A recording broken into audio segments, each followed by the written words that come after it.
Hi అండి. అందరికీ నమస్కారం. Welcome to my channel. ఈ వీడియోలో ఏపీ ప్రభుత్వ ఉద్యోగులకు మరియు పెన్షనర్లకు జూలై నెల జీతాలు మరియు పెన్షన్‌లు జమయ్యే తాజా సమాచారం గురించి తెలుసుకుందాము. సో, వీడియో అయితే ఎక్కడే గాని స్కిప్ చేయకుండా ఎండ్ వరకు చూస్తే అప్పుడే ఇన్ఫర్మేషన్ పూర్తిగా అర్థమవుతుంది. అలాగే వీడియో చూస్తున్న ప్రతి ఒక్కరు లైక్ చేయండి ఫ్రెండ్స్. ఈ వీడియోని తోటి ఉద్యోగ పెన్షనర్ మిత్రులతో అయితే షేర్ చేయండి. కొత్తగా మన ఛానల్ చూస్తున్నవారు సబ్స్క్రైబ్ చేసుకోవడం మర్చిపోకండి. సబ్స్క్రైబ్ చేసుకోవడం వల్ల నేను చేసే వీడియోస్ అన్నీ మీ వరకు రీచ్ అవుతాయి. ఇక ఆలస్యం చేయకుండా వివరాల్లోకైతే వెళ్ళిపోదాము. సో ఫ్రెండ్స్, ఇక విషయానికొచ్చినట్లయితే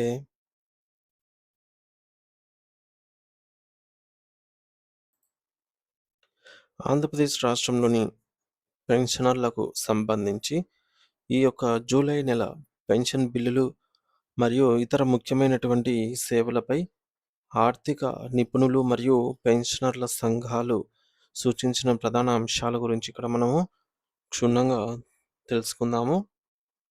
సో ముఖ్యంగా జూలై నెల పెన్షన్ బిల్లుల ప్రక్రియ ప్రస్తుత స్థితి చూసుకున్నట్లయితే జూలై నెలకు సంబంధించిన పెన్షన్ బిల్లుల అప్లోడ్ ప్రక్రియ ఇప్పటికే పూర్తయింది. జూలై 23న అప్లోడ్ చేయబడ్డాయి.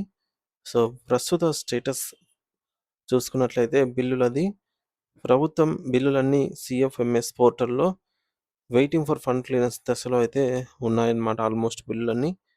పెన్షన్ జమ అయ్యే తేదీ చూసుకున్నట్లయితే ప్రభుత్వం ట్రెజరీలకు నిధులు విడుదల చేసిన వెంటనే పెన్షన్ జమ అవుతుందంటే ఆగస్టు 1వ తేదీ లేదా ఆగస్టు 3వ తేదీ, ఆగస్టు 2వ తేదీ ఆదివారం కావడంతో సో ఆగస్టు 1వ తేదీ జమ కాని వారికి ఆగస్టు 3వ తేదీన పూర్తి స్థాయిలో పెన్షన్‌లు ఖాతాలో జమ అయ్యే అవకాశం అయితే ఉందన్నమాట. ఇక రెండవ అంశం ఏంటంటే పే స్లిప్స్ డౌన్‌లోడ్ మరియు తనిఖీ. సో 31 రోజులు ఉన్నటువంటి ఈ నెలలో 29వ తేదీ ఉదయం నుంచి సిఎఫ్ఎంఎస్ పోర్టల్‌లో ఈ మేరకు పే స్లిప్స్ అయితే అందుబాటులో ఉంటాయి. మరి పే స్లిప్స్‌ని ఎందుకు తనిఖీ చేయాలి? ఎందుకు ముఖ్యము అని చూసుకున్నట్లయితే పెన్షన్‌లో ఏమైనా కోతలు గానీ, లేదంటే ఏమైనా మార్పులు గానీ, బిల్లులలో ఎర్రర్ ఉంటే వెంటనే గుర్తించి మీరు గుర్తించటానికి ప్రతి నెల మీ యొక్క పే స్లిప్ డౌన్‌లోడ్ చేసుకోవడం అవసరం అన్నమాట. ప్రతి నెల మనకొచ్చే పెన్షన్ ఎలా ఉంది? పెరిగిందా? తగ్గిందా? ఒకవేళ ఏమైనా సాంకేతికపరమైన లోపాలు ఉన్నట్లయితే సంబంధిత డీడీఓ గారిని మనము అప్రోచ్ అవ్వడానికి అవకాశం ఉంటుంది. ఇక వివరాల సవరణ.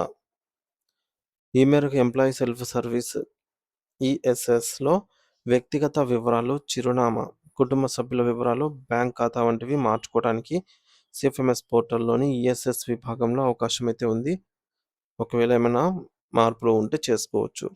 ఈ ప్రక్రియ ఎలా ఉంటుందంటే మార్పులు చేసిన తర్వాత సంబంధిత ధృవీకరణ పత్రాలను ఉదాహరణకు Aadhaar card scan copy upload చేయాలి. ఇవి మీ డీడీఓ ద్వారా అప్రూవల్ అయ్యి అనంతరం ఎస్టీఓ స్థాయికి వెళ్తాయి. ఇక్కడ ముఖ్య గమనిక ఏంటంటే మార్పులు త్వరగా పూర్తి కావాలంటే పెన్షనర్లు వ్యక్తిగతంగా డాక్యుమెంట్లతో ఎస్టీఓ గారిని కలిసి అప్రూవల్ చేయించుకోవాలి. సాంకేతిక సమస్యల పరిష్కారం. పే స్లిప్ లేదా పోర్టల్‌లో ఏమైనా సాంకేతిక సమస్యలుంటే హెల్ప్ డెస్క్ ద్వారా ఇన్సిడెంట్‌ని కూడా రైజ్ చేయవచ్చు. సో ప్రతి నెల 1వ తేదీ నుంచి 24వ తేదీ వరకు మాత్రమే ఇన్సిడెంట్ రైజ్ చేయడానికి అవకాశం ఉంటుంది. 25వ తేదీ నెలాఖరు వరకు ఈ సదుపాయం అనేది ఉండదు. సో జీతాలు బిల్లులతో 25వ తేదీ నుంచి ఈ మేరకు పోర్టల్ వాళ్ళు బిజీగా ఉంటారు కాబట్టి. ఇక పరిష్కార కేంద్రాలు. ప్రధాన సాంకేతిక సమస్యలేమైనా ఉన్నంటే ఈఎఫ్‌సీ ఎర్రర్స్ వంటివి విజయవాడలోని సిఎఫ్ఎంఎస్ కార్యాలయం పరిష్కరిస్తుంది. పుట్టిన తేదీ, మొబైల్ నంబర్ వంటి మార్పులను ఎస్టీఓ కార్యాలయమే చూస్తుందన్నమాట. ఇక పెన్షనర్లకు సలహా అండి. సమస్యల పరిష్కారం కోసం రైజ్ చేసినటువంటి ప్రతి అభ్యర్థనను అంటే ప్రతి సర్వీస్ రిక్వెస్ట్ టికెట్ అంటాము. సో ఇన్సిడెంట్ రైజ్ చేయగానే ఒక టికెట్ నంబర్ వస్తుందన్నమాట.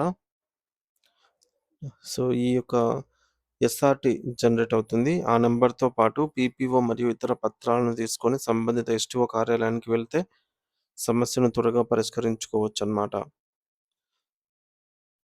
ఎస్టీఓ కార్యాలయాల్లో పనిచేసే పని ఒత్తిడి వల్ల ఆలస్యం జరిగే అవకాశం ఉన్నందున పెన్షనర్లు అప్రమత్తంగా ఉండి తమ సమస్యలను ఆహ్, మీరే తిరిగి 1కి 2 సార్లు పరిష్కరించుకోవాలనైతే మనవి. అంటే ముఖ్యంగా డేట్ ఆఫ్ బర్త్ లేదంటే నేమ్ చేంజ్ ఇలాంటివేమైనా అతి ముఖ్యమైన పనులున్నట్లయితే వాటిని ఈ విధంగా సవరించుకోవచ్చనమాట. మనము ఉండగానే ఇవన్నీ చేపిస్తే గనక ఫ్యామిలీ పెన్షనర్స్‌కి ఎటువంటి ఇబ్బందిగా ఉండదనమాట. సో, ఇది ఫ్రెండ్స్ జీతాల బిల్లుల విషయానికొస్తే ప్రస్తుతానికి బిల్లులన్నీ కూడా almost waiting for fund clearance స్టేజ్‌లో ఉన్నాయి. ఇవి తదుపరి దశ అయినటువంటి ఆర్‌బీఐ ఈ-కుబేర్ స్టేజ్‌కి మనకు 1 తేదీలోపు చేరుకున్నట్లయితే అంటే ఆగస్టు 31 ఈ సమయానికల్లా చేరుకున్నట్లయితే 1 తేదీ నుంచి బిల్లులు జమ అవ్వడం ప్రారంభమవుతుంది. సో, మరి ఇది ఈ జూలై నెలకు సంబంధించిన అప్డేటు. అలాగే జూలై నెలలో మనకు 30% 30% డీఏ, డీఆర్ అరియర్స్ అయితే రావాల్సి ఉందన్నమాట.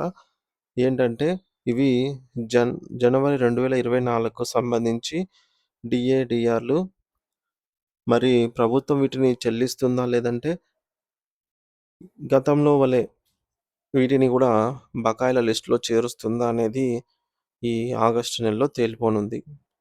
సో, ఏదేమైనా సరే ఎటువంటి అప్డేట్ వచ్చినా ప్రభుత్వం నుంచి మన ఛానల్ ద్వారా వీడియో రూపంలో మీకైతే ఇన్ఫర్మేషన్ అందిస్తూ ఉంటాను. ఇంకా ఎవరైనా సబ్స్క్రైబ్ చేసుకోకపోతే వెంటనే సబ్స్క్రైబ్ చేసుకొని అప్డేట్స్ అయితే ఫాలో అవుతూ ఉండండి. Thank you for watching this video.